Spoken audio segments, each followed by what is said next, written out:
So in the last chapter, Despereaux finally got sent to the dungeon, and then he heard the loudest voice he had ever heard, a big booming voice, and he fainted. So let's see what happens now in chapter 15, Light. When Despereaux awoke, he was cupped in the large calloused hand of a human, and he was staring into the fire of one match. And beyond the match, there was a large dark eye looking directly at him. "A mouse with red thread," boomed the voice. "Oh, yes, Gregory knows the way of mice and rats. Gregory knows. And Gregory has his own thread marking him. See here, mouse?"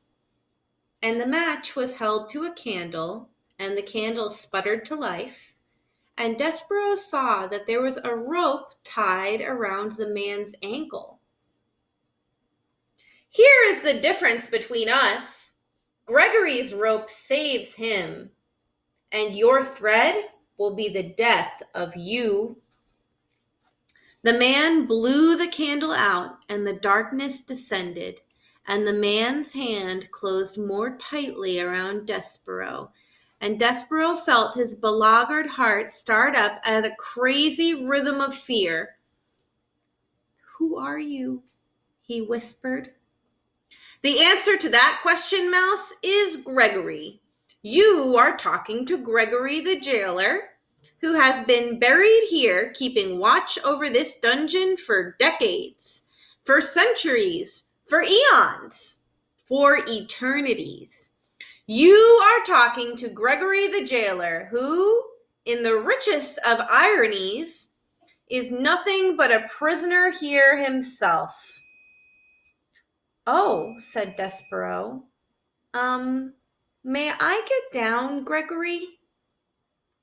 "The mouse wants to know if Gregory the jailer will let him go. Listen to Gregory, mouse. You do not want to be let go.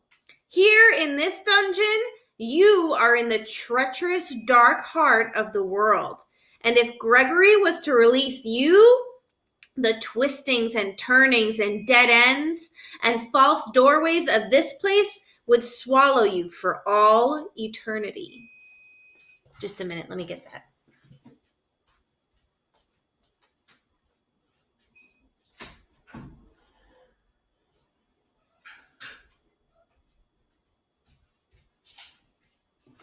Sorry.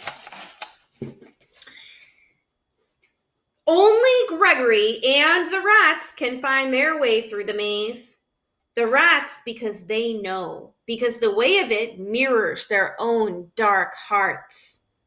And Gregory because the rope is forever tied to his ankle to guide him back to the beginning. Gregory would let you go, but you would only beg him to take you up again.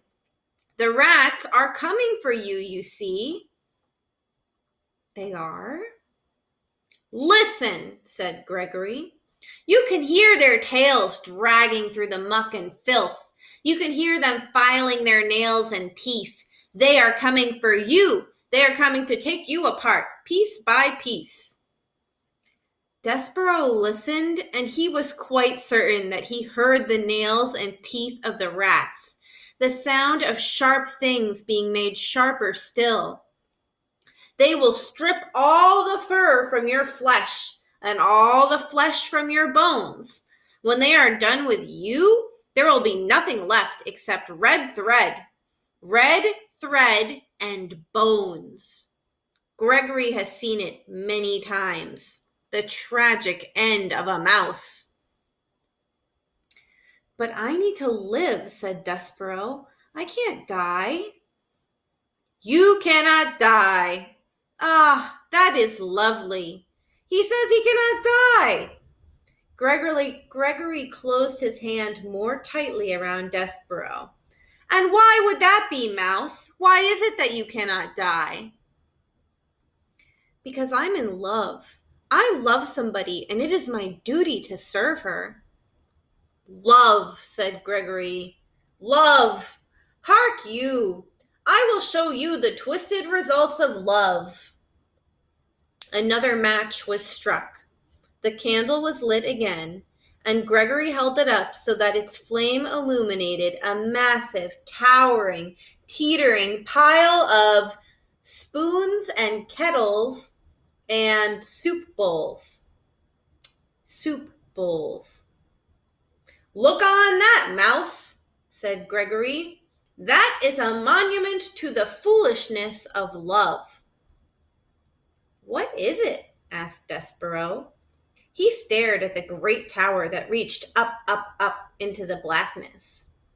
What it looks like. Spoons, bowls, kettles. All of them gathered here as hard evidence of the pain of loving a living thing. The king loved the queen, and the queen died.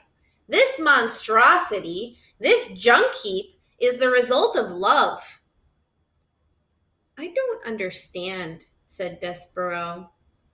And you will not understand until you lose what you love. But enough about love, said Gregory. He blew out the candle. We will talk instead about life and how Gregory will save it if you so desire.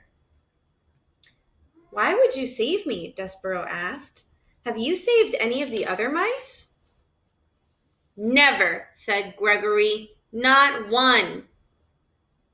Why would you save me then? Because you, mouse, can tell Gregory a story. Stories are light. Light is precious in a world so dark. Begin at the beginning. Tell Gregory a story. Make some light. And because Despereaux wanted very much to live, he said, Once upon a time. Yes, said Gregory happily.